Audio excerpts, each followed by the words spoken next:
लोगों के सामने गिनता है और उन्हें फिर रख लेता है, तोता कहता है।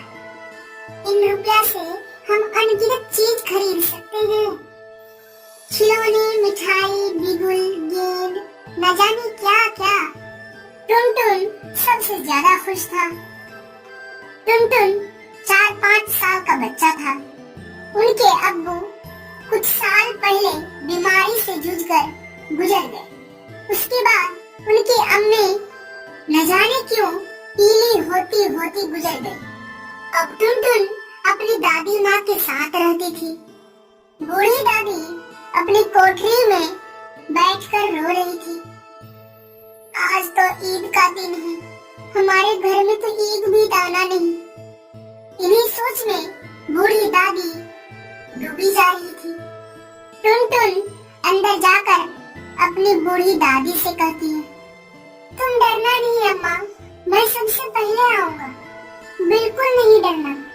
दादी का दिल इजाजत नहीं दे रही है। गांव के पक्षी अपने अपने बाप के साथ जा रहे हैं, मैं तुम्हें अकेले कैसे जाने दूं? कहीं खो गए तो क्या होगा? नन्ही सी जान 3 कोस कैसे चलेगा? पैर में छाले पड़ जाएंगे, जूते भी तो नहीं हैं। आज तो रिश्तेदार भी आने वाले हैं, सिवाय भी बनाना है, सभी को मिठाई चाहिए। साल भर का त्योहार जो है, गांव से पक्षी ईदगाह जाने लगता है, साथ में टुनटुन भी जाने लगता है। सब ईदगाह पहुंचते हैं। सब रोजेदार की पंक्तियां एक के पीछे एक दूर तक चली गई है। यहाँ कोई धन और पद नहीं देखा जाता। इस्लाम की निगाह में सब एक बराबर है। लाखों सिर एक साथ सजदे में झुक जाते हैं, फिर एक साथ खड़े हो जाते हैं। इसी तरह कई बार प्रक्रिया होती है, फिर नमाज खत्म हो जाती है। पक्षी आपस में एक दूसरे से गले मिलते हैं। फिर मिठाई और खिलौने की दुकान में धावा होता है। पक्षी दौड़े दौड़े खिलौने की दुकान में जाते हैं। यहाँ खिलौने की सारी सामान होते हैं, छोटे छोटे कार, स्कूटी, बाइक। तोता एक खिलौना ले लेता है। इसी तरह कई पक्षी खिलौना लेने लगता है। टुनटुन ललचाई निगाहों से देख रहा होता है। टुनटुन के पास कुल 30 रुपए है। भला इतनी महंगा खिलौना मैं कैसे लूं? मेरे पास तो सिर्फ 30 रुपए है।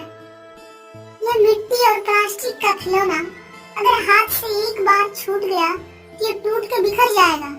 मेरा 30 रुपए तो एक पल में बर्बाद हो जाएगा। टुनटुन 4-5 साल का बच्चा था। दिल नहीं मान रहा था। वह फिर भी खुद को कंट्रोल करता है।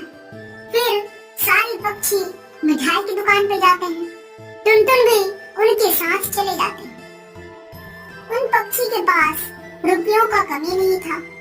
वे मिठाई को ले लेकर बड़ी चाव से खा रहे हैं। टुनटुन का भी दिल चाह रहा था कि उन्हें थोड़ी सी मिठाई मिल जाती, लेकिन उनके पास कुल 30 रुपए ही थे। टुनटुन खुद को मनाने के लिए टुनटुन अपने आप से बात करने लगता है। अरे ये तो सिर्फ जुबान का स्वाद है, इनमें तो क्या 30 रुपए दो और एक पल में खत्म। 30 रुपए का मैं कुछ ऐसा चीज खरीदूं जो हमेशा रहे और उनका फायदा मिले। मिठाई की दुकान के बाद एक लोहार की दुकान होते हैं। टुनटुन लोहे की दुकान चले जाते हैं। टुनटुन बहुत मोल भाव करके एक चिमटा 30 रुपए में खरीद लेता है। टुनटुन अपने दोस्तों के बीच चला जाता है। पक्षी उनका मजाक बनाने लगता है। ये देखो क्या लेके आया, ना खिलौना लाया या ना मिठाई, ये तो लोहा का चिमटा ले आया। ये क्या है?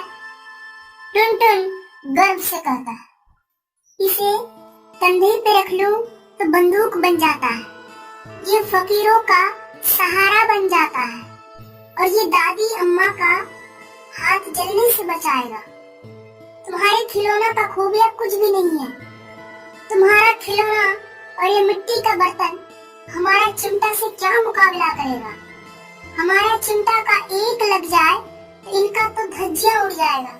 तुम्हारा मिट्टी का बर्तन बारिश हुआ तो धुल जाएगा, खिलौना गिरा तो टूट जाएगा। ये मेरा चिमटा शेर है शेर। सारे पक्षी चुप हो जाते हैं। टुनटुन मन ही मन कहता है, जब मैं ये दादी अम्मा को दूंगा वे पड़ोस वाली से कहेंगे, देखो मेरा पोता कितना समझदार है, वो कुछ ना खाया ना पिया और चिमटा ले आया। धीरे धीरे मेरा पूरे गांव में नाम होने लगेगा। टुनटुन घर पहुंचता है। दादी अम्मा टुनटुन से गले मिलता है और उनकी नजर टुनटुन के हाथ में चिमटा पे पड़ता है। ये चिमटा कहाँ से लाया बेटा? मैं मेले में खरीदा हूँ दादी अम्मा। पूरे मेले में तुम्हें कुछ नहीं मिला, ये तुम चिमटा उठा लाया। कितने में लाया? 30 रुपए में दादी अम्मा। टुनटुन मायूस होकर कहने लगा, दादी अम्मा तुम रोटी बनाते वक्त तवे में तुम्हारी हाथ जल जाती है, इसीलिए मैंने ये चिमटा ले आया। बुढ़िया की क्रोध तुरंत प्यार में बदल जाती है। मेरा पोता कितना समझदार है, वो कुछ ना खाया ना पिया और ना ही कोई खिलौना लिया, वो मेरे लिए चिमटा ले आया। लोगों का देखकर कितना मन ललचाया होगा। मेरा पोता तो मुझे मेले में भी याद रखा। बुढ़िया की आंखों से आंसू जारी हो जाते हैं। वो अपने पोता के लिए हाथ उठाकर दुआ मांगने लगते हैं। गांव में सारी पक्षियों का खिलौना टूट जाता है और टुनटुन का चिमटा अभी तक तोता अपनी मासूम सी आवाज से वीडियो देखने वालों को कहता है। अभी हम लोग ईद को देख रहे थे।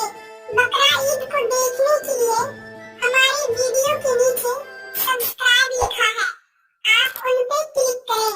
अगर आप सब्सक्राइब को क्लिक करते हैं तो आपके लिए बहुत सारा धन्यवाद।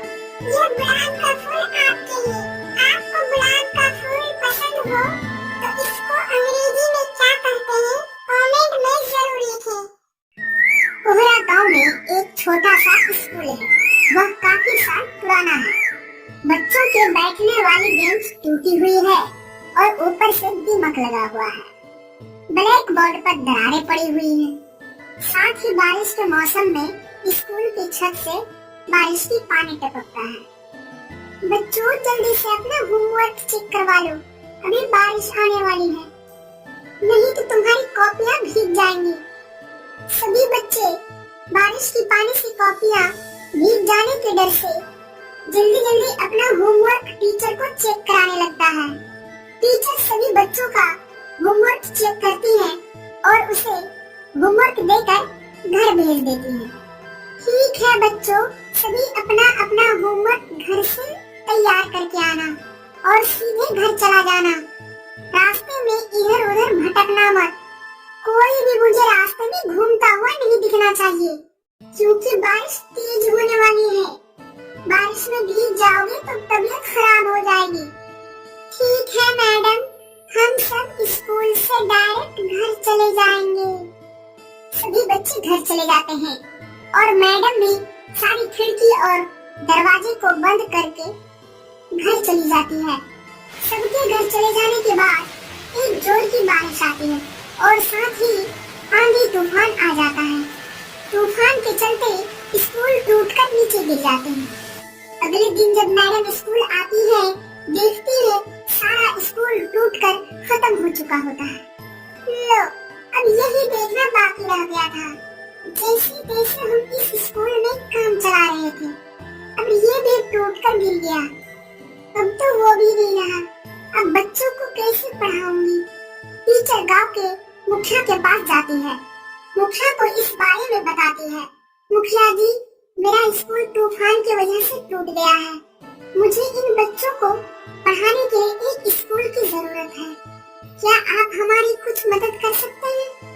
मेरे पास तो इतने सारे पैसे हैं नहीं कि मैं एक स्कूल बनवा सकूं, पर हम लोग सरकार से स्कूल बनवाने का अर्जी दे सकते हैं। आप एक अर्जी लिख दीजिए, हम उसमें साइन कर देते हैं और गांव के मंडल और सरपंच से भी साइन करवा के उसको सरकार के कार्यालय में पेश कर देते हैं। टीचर अपना स्कूल बनवाने के लिए एक एप्लीकेशन लिखकर मुखिया के हाथ में दे देता है। मुखिया उस एप्लीकेशन को लेकर सरकारी कार्यालय में जमा कर देता है। कुछ दिन के बाद एक सरकारी इंजीनियर स्कूल का नक्शा बनाने और जगह का मुआयना करने गांव में आता है। ये लीजिए मैम, मैंने इसमें स्कूल का नक्शा बना दिया है। मैं इनका दूसरा कॉपी सरकारी दफ्तर में जमा करवा दूंगा। जब इनका बजट आ जाएंगे आप स्कूल बनवा लेना। इंजीनियर मैम को नक्शा देकर चला जाता है। इंजीनियर सरकारी अफसर के पास पहुंचता है और यह 2 कॉपी नक्शा सरकारी अफसर को दे देता है, पर सरकारी अफसर इन पर कोई ध्यान नहीं देता है। बहुत समय गुजर जाने के बाद भी स्कूल का काम शुरू नहीं होता है। मैम इंतजार करते करते थक जाती है। वो कहने लगती है, कई महीना बीत गया, साल होने को जा रहा है, फिर भी अब तक स्कूल बनने का कोई संकेत नहीं। मुझे तो नहीं लगता है कि सरकार हमारे लिए स्कूल बनवा कर देगी। टीचर इस बारे में बात करने के लिए इंजीनियर के पास चले जाते हैं। आइए मैडम बैठिए, मैं आपके पास ही आने वाला था। सर, वो हमारा स्कूल का बिल्डिंग का काम कब से शुरू होगा? साल बीत चुका है, बच्चों का भविष्य का सवाल है।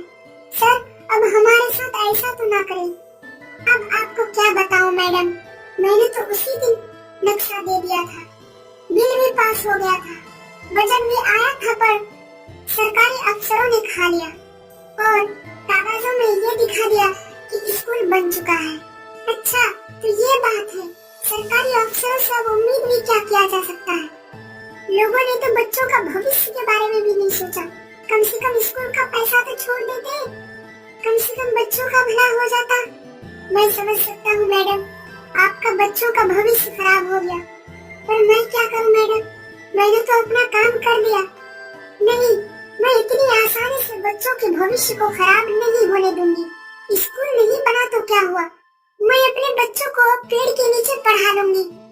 मैं बच्चों की पढ़ाई नहीं रुकने दूंगी। जगह पर टीचर वहाँ से चली जाती। अगले दिन सुबह टीचर बच्चों को पेड़ के नीचे पढ़ाने लगी। बच्चे को पेड़ के नीचे पढ़ने में मजा आ रहा। सारे बच्चे बहुत खुश थे। अचानक बारिश होने लगती है। बच्चे बारिश से बचने के लिए इधर उधर भागने लगते हैं। बच्चों, कहाँ जा रहे हो?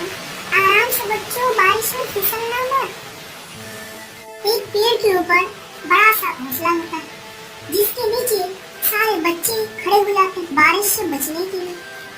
टीचर जैसे तैसे पढ़ाकर बच्चों को घर भेज देते हैं। टीचर एक योजना बनाती है। अगले दिन टीचर और सारी पक्षियां मिलकर बड़ा सा घोंसला स्कूल तैयार करने लगा। देखते ही देखते कुछ ही देर में घोंसला स्कूल बना देते। सारी पक्षियां रोज घोंसला स्कूल में आकर पढ़ाई करते हैं। टीचर अपने बच्चों से कहती, 2 दिन बाद तुम लोगों का बिहार बोर्ड का एग्जाम है, बहुत अच्छे से लिखना, एक भी क्वेश्चन छूटने नहीं चाहिए। पूरी दुनिया को पता चलना चाहिए कि घोंसला स्कूल का पढ़ाई कितना अच्छा है।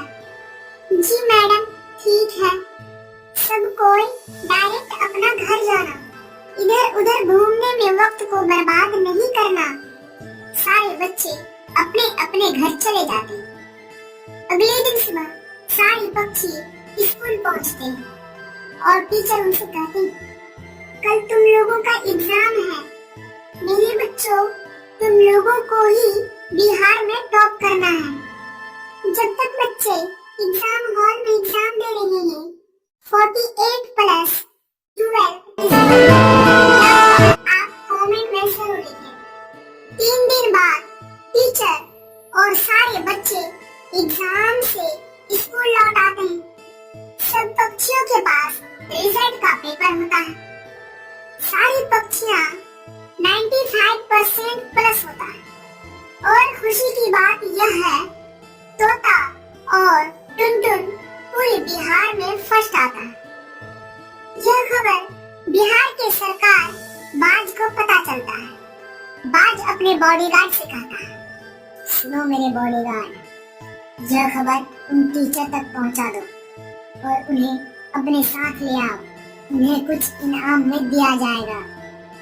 बाज के बॉडीगार्ड टीचर को अपने साथ दरबार में ले आता है। बाज के दरबार में सारी स्टूडेंट बैठे होते हैं और वह टीचर को उनका इनाम दे देता है। बाज सारे बच्चों के पास एक एक गिफ्ट पहुंचा देता है।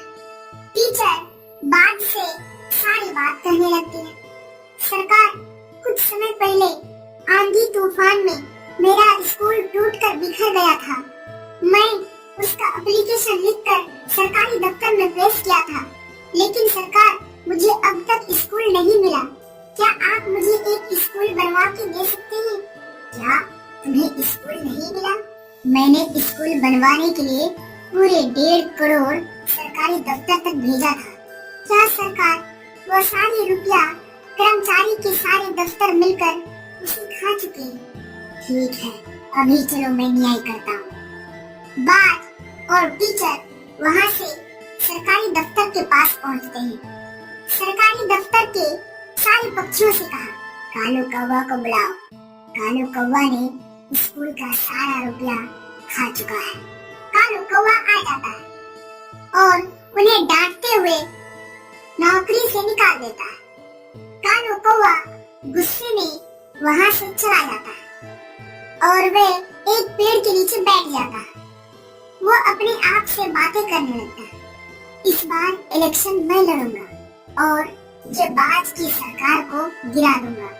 अब की बार कालू की सरकार, मैं सारी पक्षियों की वोट को पैसों से खरीद लूंगा। देखता हूँ बाज की सरकार मेरे आगे कहाँ तक टिकता है। उसी वक्त कालू कौवा का 2 दोस्त आ जाता है। कालू कौवा दोनों दोस्त से कहने लगता है, सुनो दोस्त, अब की बार बाज की सरकार को हराना है। कल से वोट मांगने की तैयारी शुरू की जाए। कालू कौवा का सरकार का जीत अगर देखना है अब की बार कालू कौवा की सरकार, तो कर दो हमारी चैनल को सब्सक्राइब एक बार। सोनापुर गांव में 2 भाई रहता था। बड़ा भाई का नाम टूना और छोटा भाई का नाम बंटा था। दोनों को विरासत में बहुत सारी संपत्ति और जायदाद मिली थी, जिसका बंटवारा दोनों को एक बराबर हुआ था। पर फिर भी बंटा को टूना से बहुत जलन था। बंटा मन ही मन कहता है, जब हम दोनों को एक बराबर जमीन मिली थी, तो भैया का जमीन धीरे धीरे बढ़ता क्यों जा रहा? एक दिन मैं भैया का सारा जमीन जायदाद लेकर ही रहूंगा। और बंटा का ये इच्छा बहुत जल्द ही पूरा हुआ। टूना को करंट लगने की वजह से मृत्यु हो गई। इधर भोली भी टुनटुनी से नाराज हो जाती है। टुनटुनी और काली कौवी बहुत परेशान हो जाती है।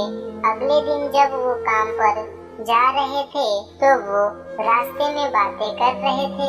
टुनटुनी कहती है, काली कौवी, हमारे बच्चों की इसमें कोई गलती नहीं है। हमें तो कुछ समझ में नहीं आ रहा है, हम क्या करें? हमारे लिए तो 2 वक्त का खाना भी जुटाना बहुत मुश्किल होता है। फिर हम उन्हें आइसक्रीम कैसे खिला सकते हैं?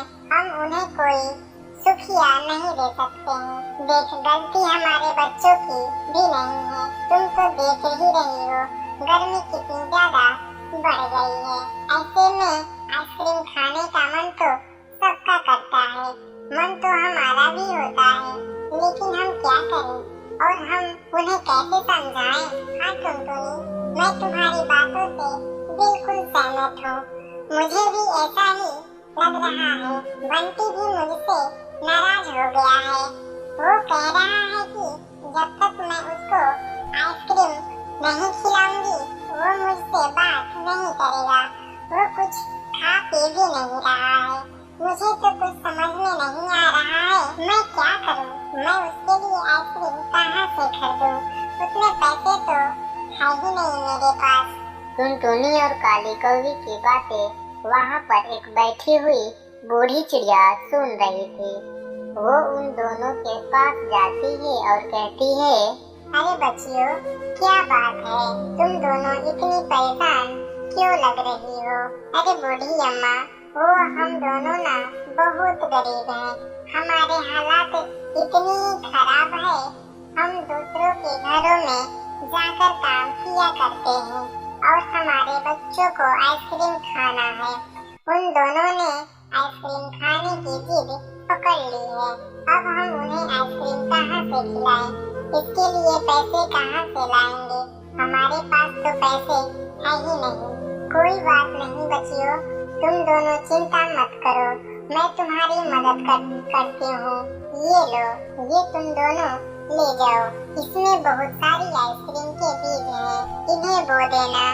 इन्हें बोते ही सुबह बहुत सारे आइसक्रीम के फसल निकल आएगी, जिन्हें देखकर तुम्हें बहुत खुशी होगी। फिर तुम अपने बच्चों को जितना चाहे उतना आइसक्रीम खिलाना। ये कहकर बूढ़ी चिड़िया वहाँ से चली जाती है। टुनटुनी और काली कौवी को विश्वास ही नहीं होता। टुनटुनी कहती है, क्या ऐसा भी हो सकता है? कोई आइसक्रीम के बीज कैसे हो सकते हैं? आइसक्रीम की खेती कैसे की जा सकती है? कोई बात नहीं, हमें एक बार इसका इस्तेमाल करके जरूर देखना चाहिए। टुनटुनी, तुम सही कह रही हो।